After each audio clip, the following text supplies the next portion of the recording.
আসসালামু আলাইকুম সবারই। আজ চিকেন রোস্ট বানানোর রেসিপি লয়ে আইছি, আশা করি সবাইতে ভালো লাগবো। ফার্স্টে চিকেনটা ধুয়া মরিচের গুঁড়া দা আর নিমক দা অল্প টাইম ম্যারিনেট করে 10 মিনিটের লাগে রেস্ট করতেছি।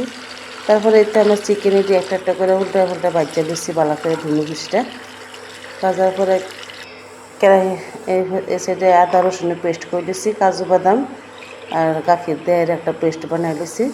তো লড়ার তেল দিচ্ছি, আদা রসুনের পেস্ট, তেজপাতা, নিমক, মরিচের গুঁড়া, হলদি গুঁড়া, জিরা গুঁড়া এটি দিয়ে এটা মশলাটা ভালো করে কষাই দিচ্ছে। আগে কষানোর পরে হয়ে যায়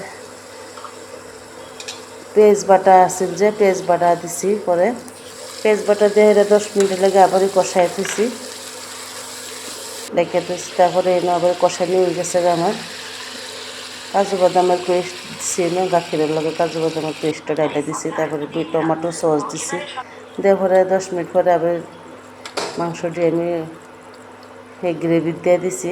গ্রেভিটা সুন্দর হয়েছে।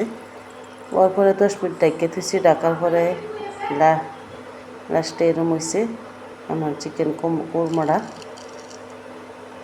ভালো লাগলে লাইক করবেন, শেয়ার করবেন, কমেন্টও করবেন, আশা করি।